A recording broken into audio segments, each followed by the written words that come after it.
तथा नियन्त्रण कार्ययोजना 2082 भनेर यो कार्ययोजना बनाएका छौं।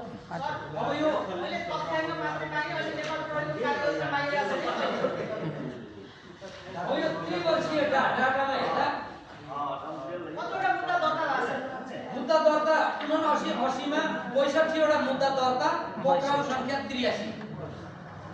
80 81 मा मुद्दा दर्ता 67 जना, 67 वटा मुद्दा दर्ता भयो, 90 जना प्रतिवादी पक्राउ। र 81 82 मा चाहिँ 38 वटा मुद्दा दर्ता, 53 जना पक्राउ। र अहिले यो चालु आगोमा चाहिँ अहिलेसम्म यो 6 महिना 5 महिना भनौं 6 महिनामा 30 वटा मुद्दा दर्ता भइसकेका छन्। 45 वटा यो वर्ष चाहिँ अलिकति बढ्ला जस्तो छ। र टोटल हाम्रो पर्सेन्टेजमा टोटल हाम्रो मुद्दाको लाई एउटै बास्केटमा हालेर प्रतिशतमा निकाल्दा 79 80 मा टोटल लागु औषध मुद्दा दर्ताको संख्या 32% छ। लागु औषधले कभरेज गरेको 80 81 मा 34% छ।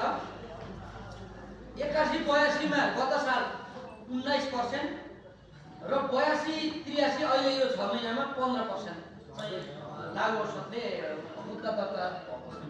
ओके, यही सत्य। परिकल्पना गर्यो, संविधानले अधिकार पनि दियो, तर तिनीहरूले आफ्नो जिम्मेवारी कर्तव्यमा 0% तपाईको दुई तीनवटा तपाईको प्रश्नबाट दुई तीनवटा कुरालाई चाहिँ मैले चिन्न चाहे। पहिलो चाहिँ उहाँले ढिला मसिनो समस्या भन्नुभयो हैन। दोस्रो कानुनले निर्दिष्ट गरेको कुराहरुको पालना भएन भनेर भन्नुभयो। तेस्रो के भन्नुभयो भने उहाँको जवाफ दिनुभन्दा अगाडि यो अरूमा जतिजना छौँ नि हामी कानुनको पालना गर्ने नगर्ने कुरा गरिरहँदा घरेलु हिंसा नियन्त्रणमा सदा ऐन नेपाल प्रहरीको कतिजना साथीले पढेको छ? दुईजनाले। यता तपाईँहरू मध्ये कसैले पढ्नु भएको छ त्यो ऐन? पढ्नु भएको छ। शैशाबले भनेको कुरालाई म पछाडि सम्बोधन गर्दै जान्छु।